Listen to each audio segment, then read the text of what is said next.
There's an old Canadian proverb that says, "As the U.S. economy goes, so goes Canada." For decades, this has rung true as the fates of the two nations' economies have been inextricably intertwined by geography, trade, and cultural affinity. But recent retail sales data from Statistics Canada reveals a concerning divergence emerging between American consumer resilience and the fraying fabric of the Canadian shopper. While U.S. consumers have continued their free-spending ways, propping up a still-growing economy, the beaver dollar has gone into its lodge, hunkering down against a hostile economic climate.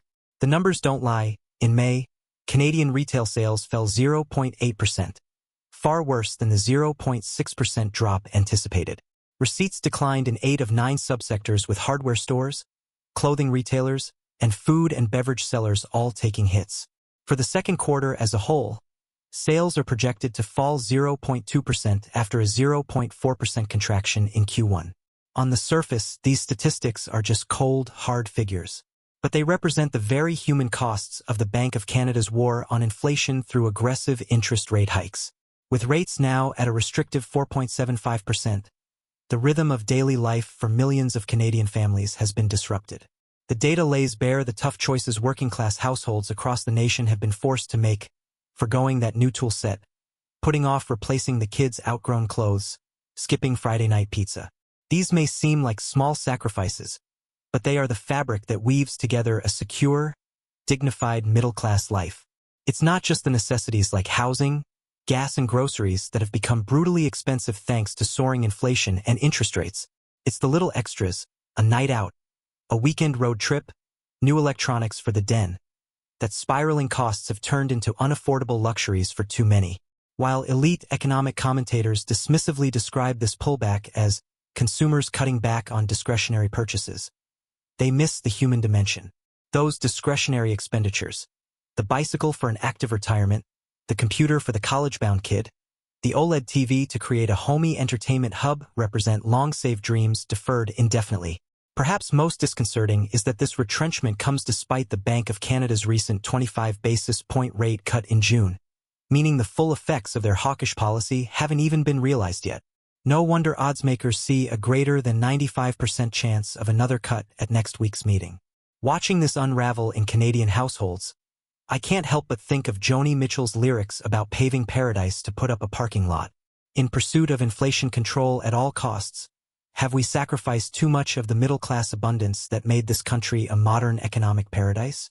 Of course, the U.S. is far from immune from these same forces, with rate hikes from the Federal Reserve similarly straining consumer finances. But there remains a resilience and vibrancy to American spending that Canada seems to be lacking at the moment. Part of the gap may simply be driven by the relative health of the two nations' labor markets.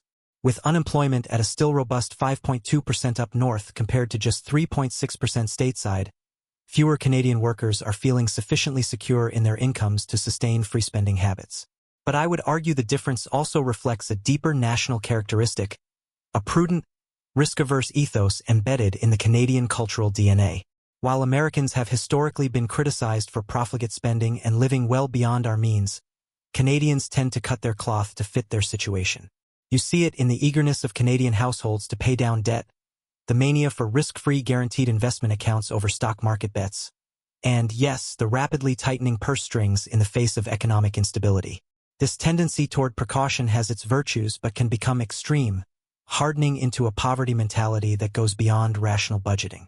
As much as we may lament the effects of the Bank of Canada's policies on Canadian consumer spending, there is a kernel of wisdom in the national tendency to pull in, economize, and prepare for leaner times ahead. After all, we are still emerging from an unprecedented economic shock in the pandemic, and future shocks may await on the horizon. But this prudence becomes problematic when it constricts the economy to such a degree that the cure of interest rate hikes threatens to be worse than the disease of inflation. An economy is, at its core, a collection of human decisions, human fears, and human desires. When consumed by anxiety, that critical mass of purchasing power that drives growth evaporates.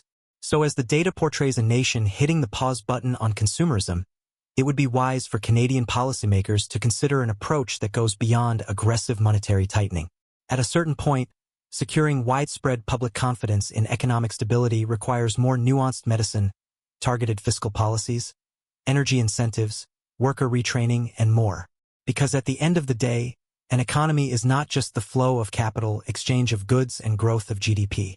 It is a pyramid of human hopes and dreams seeking fulfillment. The new house, the family trip, the dinner out, the cute sweater for date night.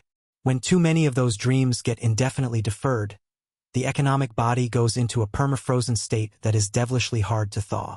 Canada has been rightly admired for decades as an upbeat, optimistic nation where the middle-class dream remained very much alive. The slowdown in retail spending represents one of the first major cracks in that cheery facade in years. The Great White North would be wise to not let that crack grow into a chasm.